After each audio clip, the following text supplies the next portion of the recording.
Oh my God.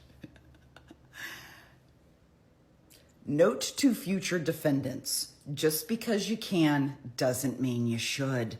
Yes, the US legal system allows for you to take the stand in your own defense. And let's be honest, there doesn't even have to be a defense. All of the burden is on the prosecution in every American courtroom. The burden is on the prosecution to prove their case, to prove their charges, what you've allegedly done. The burden is on them to prove all of those points beyond a reasonable doubt. You don't even have to put on a defense. For the defendant to take the stand, and I've said multiple times, you guys are probably sick of hearing this, but I knew he was the type of personality that would insist, because he has this pattern of behavior where he needs to be right. And it's not just a matter of being right. He has to convince himself that everyone else is wrong. There can be no two ways of looking at anything. It is his way or the wrong way. And he's hyper fixated on everyone believing his side of the story. So you knew this was not going to go well. I think he wanted to take the stand because I can just hear him say, well, if they could just hear my side of the story, that they could just see that everybody else, Ariel, the detectives, the police, the witnesses, everybody else is lying. I'm the only one that knows truly what happened and what I truly feel. I should get to tell people that. But there's this little thing called cross-examination, and it will eat you alive.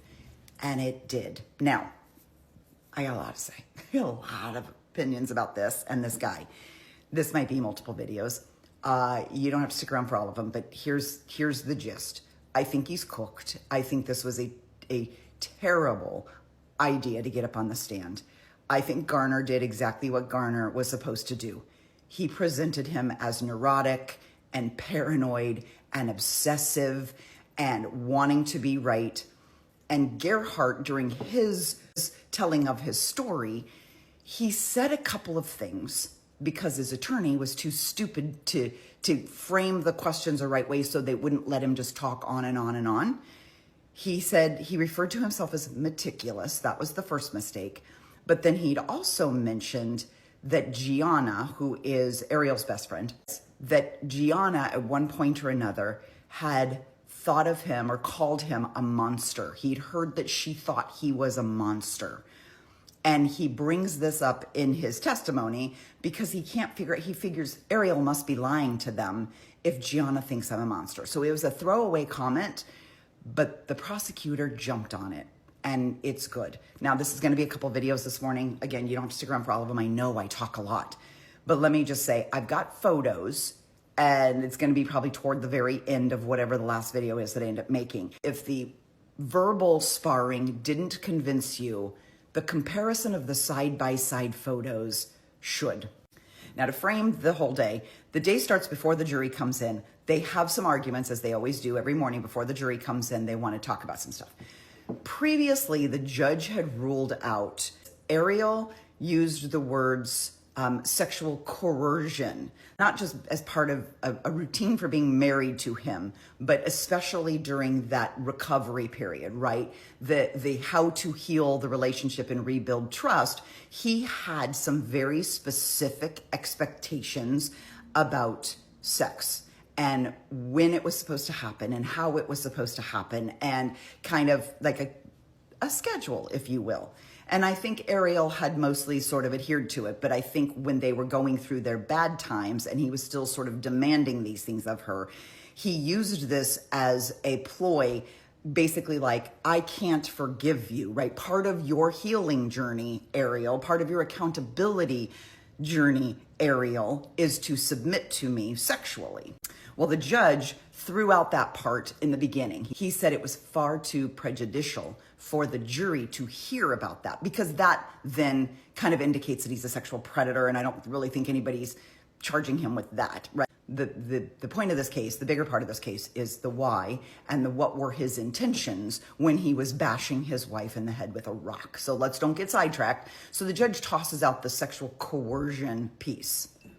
But I said, the minute he said, I'm meticulous, I had a feeling the way he worded it, that was going to haunt him. And it did, because immediately the prosecution jumped on a couple of things. Because the word meticulous, he admitted it himself, meticulous means specific things, that it means that you follow details, you follow patterns, you follow a schedule.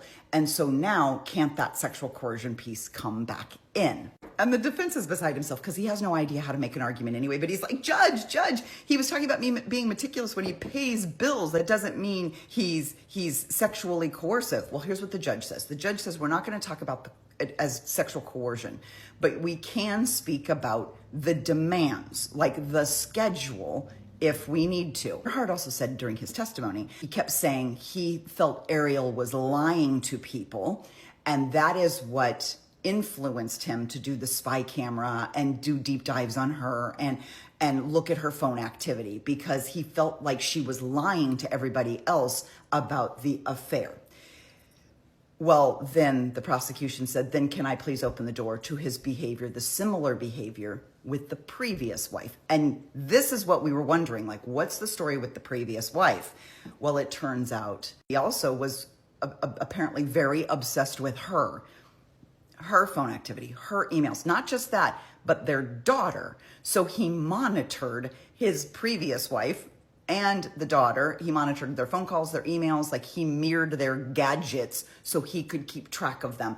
He's a fucking stalker. Like, he's a stalker because he's so neurotic and so paranoid about people doing things that he doesn't want them to do, or talking about him, or saying things, or making friends, or living a life that isn't solely dedicated to him.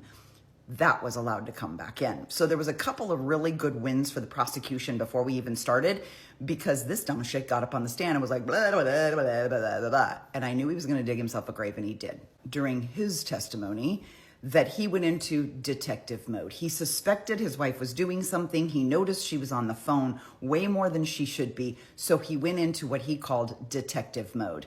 And Garner threw this back in his face. Garner's like, so then you went into detective mode. So when you were in detective mode, so because you're in detective mode, he kept throwing those words back at him, which I loved. I wish, had it been me, because I'm petty AF, every time he said, I don't recall, I don't remember opening that folder. I can't remember why I would be looking at that. It makes no sense that I would have opened that folder. I can't recall. I would have said, well, that doesn't sound very meticulous of you. Okay, come back for the next video. I'm going to get into the notes. Got 3 pages of notes. We're going to start walking through all of this testimony. And by the way, it's a 4-day weekend for the jury. They're not in court today. They don't come back until Tuesday. So I'm going to be talking a lot, probably a lot of my opinions, and bringing up some other stuff that I hadn't really talked about before, like Darvo and the email to Jeff Miller's wife. Like, I got a lot to talk about that'll keep us busy over the weekend.